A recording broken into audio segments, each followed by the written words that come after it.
You are watching UCU Focus TV.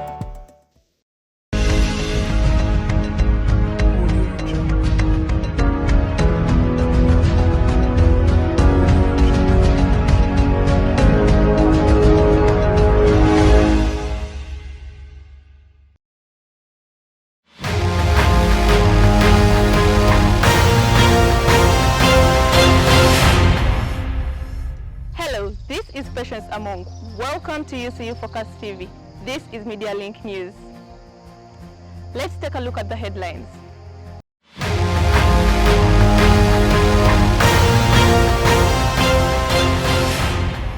In Media Link News tonight, Edonu calls out the Guild and Law Society on irregularities. There's been a lot of mismanagement in terms of the top government. Prime Minister of assuming powers. Recalling the Heroes' Day celebration, is the sacrifice of the heroes enough? To what reason does Kaida really rest in peace if the same things that he fought against the past governments are now reoccurring in the government that he brought into power? School of Business headed for society polls. Mission Week held successfully.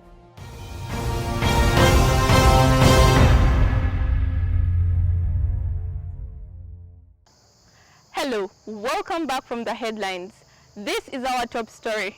Former Guild and current Uganda National Students Association Speaker, Edonu Emmanuel, has called out his successors and underclassmen at the Law Society and Guild leadership desk on what he sees as their irregularities. Jean Nina Nankunda highlights this in our opening story. Edonu Emmanuel, the Speaker of the 26th Guild government and serving UNSA Speaker, has called out the UCU Law Society administration on adding application fees on top of the mandatory subscription fees for the intending class centers. For you to qualify to be a class senate, you just fully need to be a subscribed member. That means you pay the subscription fee as per the society that is in regime, depending on the entrant. So which means that when a student is being asked to pay money to run for a position, which is more the same as a class representative, because when you look at the class representative constitution, there is no money attached to it when you're running for that position. So I feel that the society is exploiting the young students, exploiting these law scholars. The Vice President, Mark Wycliffe Irigaba, justified the need to have these fees included in the application draft. The reason for asking them to pay the currency points as an application fee is simply a formality. You understand? Someone cannot pay their money. I don't want to call it hard-earned money, but that would be it, because someone is not going to pay their money and not want to see it working. Are we together?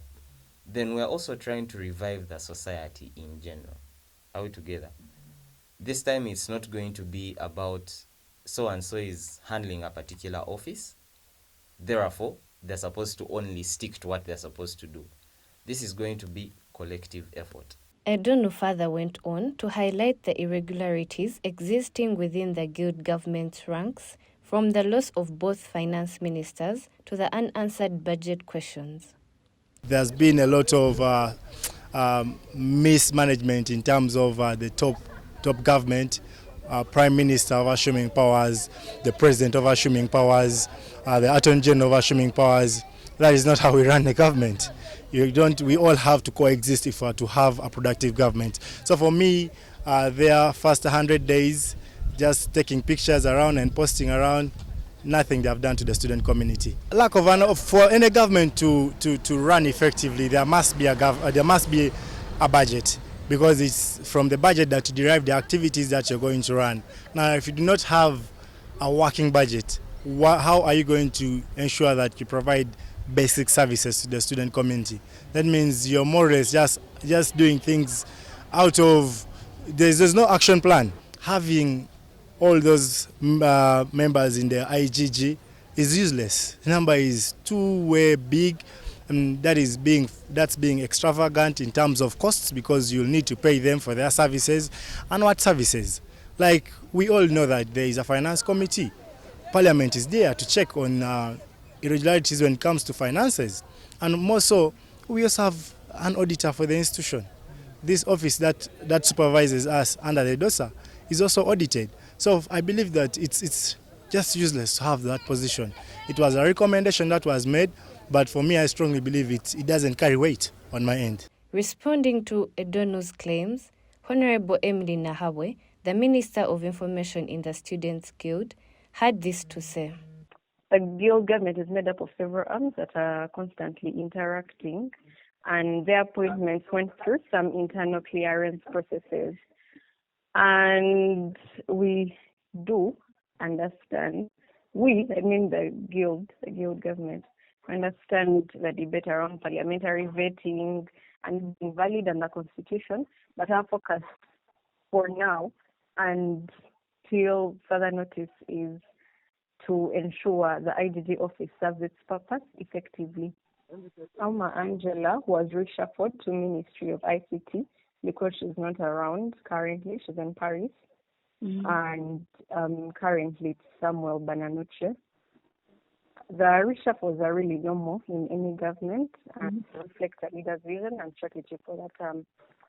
While the reshuffles were a bit unsettling, we have to take in everything that comes with positivity, because what matters now is that we all keep serving regardless of position with a shared purpose of advancing student interests. The budget had a lot of back and forth, I won't lie to you, but it's also important to clarify that we are not here to rush things, but to serve. It sounds and might seem like the budget was rushed, or might seem like it was not favoring some people, but it's really, I guess, in favor of everyone.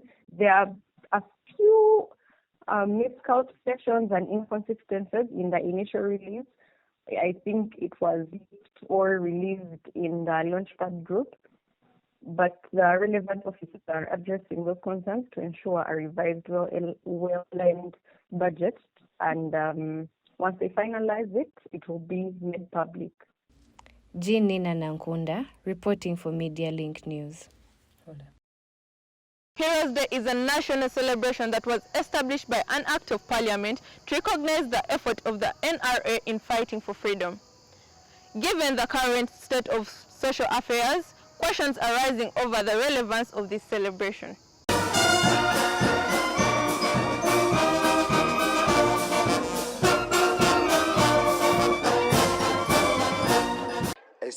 In 1984, the guerrilla war fighters of the National Resistance Army took up arms to fight the existing government with the promise to end a list of injustices, vices, and practices like corruption, murders, untold disappearances, and the like.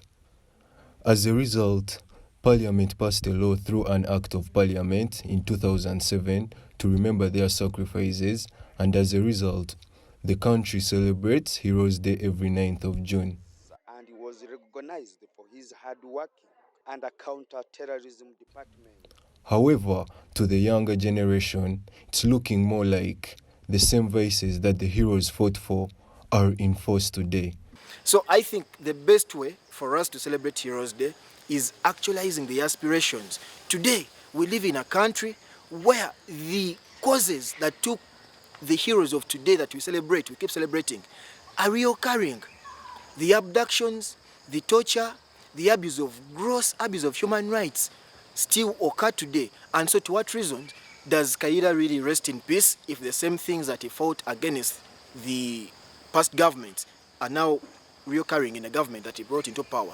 So as we celebrate this 36th Heroes Day, we need to reflect on those.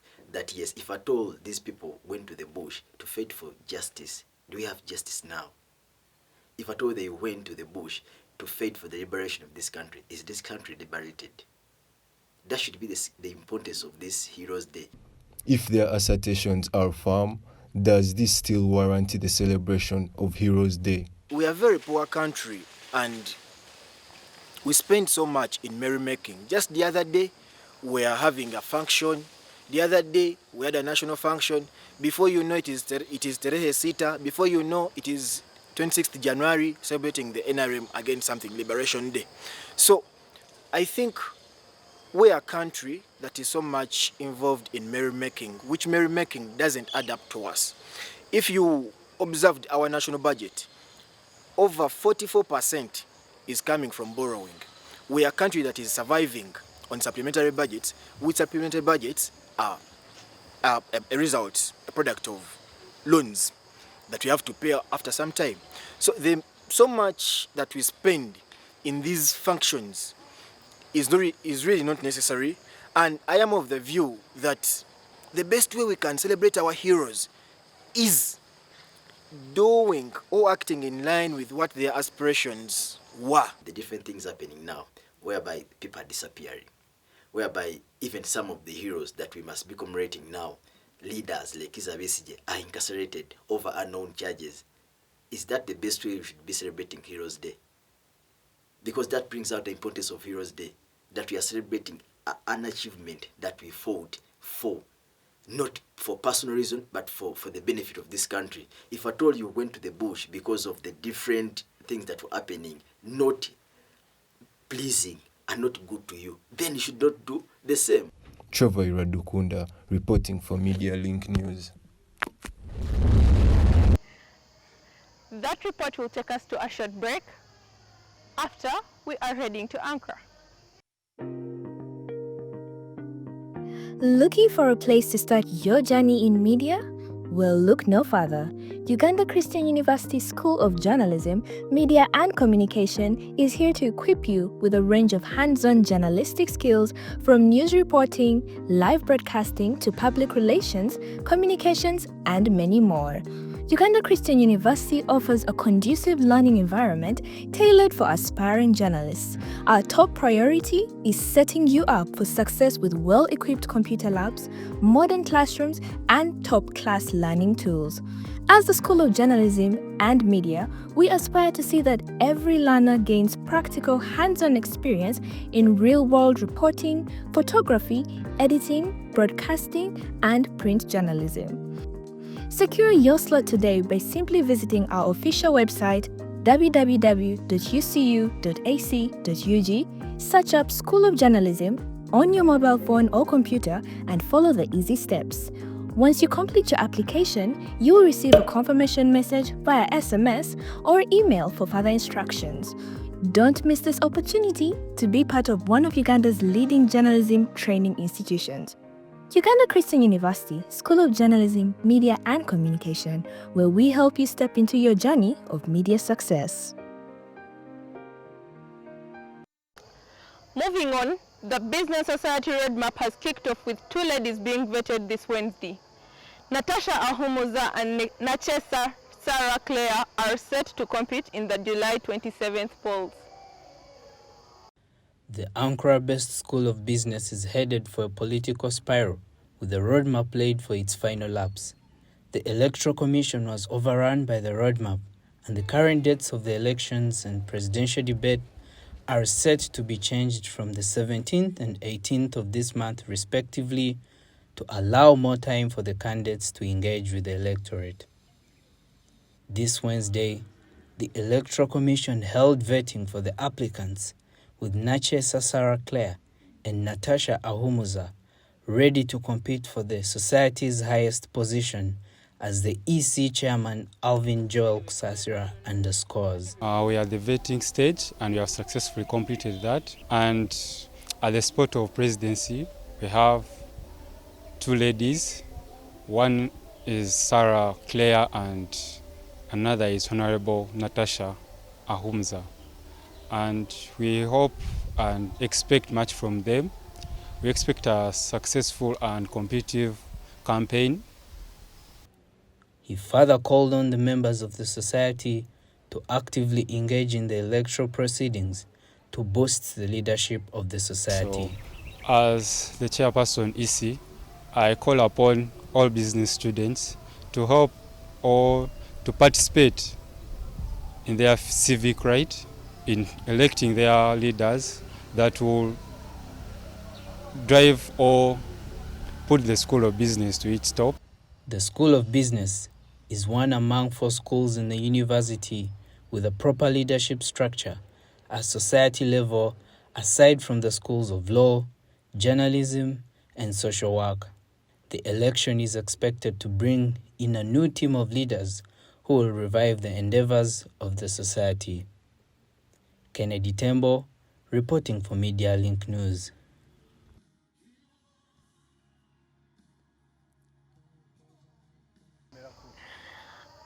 And with our final report, the Mission Week activity has been successfully held under the theme of the liberating power of the gospel. A message of discipline, resilience, and hard work was shared for the people in the marketplace. You think about the things you have done because you wanted something. Uganda Christian University has successfully concluded Mission Week, an outreach program aimed at reaching out to the community members with a message of faith.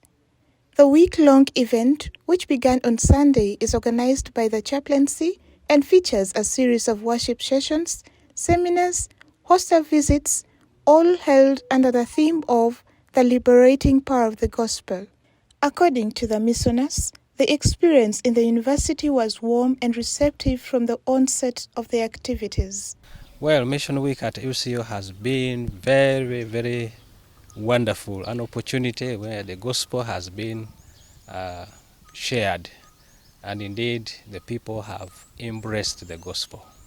They also shared a message for people actively involved in the marketplace network to serve their employers more holistically. When you are in an office, do your work as if you are doing it for the Lord, not for the person who employed you.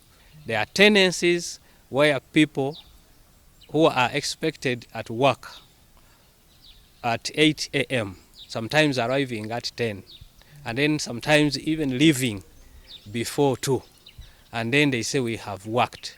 And yet the employment guidelines are clear, 8 to 4, for example.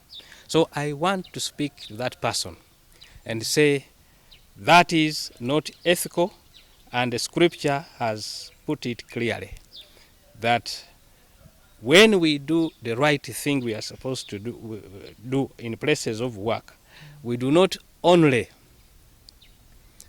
glorify God, but we also help the people who are stakeholders, people who come to these offices for different services. The Mission Week will conclude on Saturday with a seminar organized to kickstart a discipleship journey for the new believers. Florence Faida and Kanye Elizabeth Justin reporting for Media Link News. We have come to the end of today's Media Link News bulletin.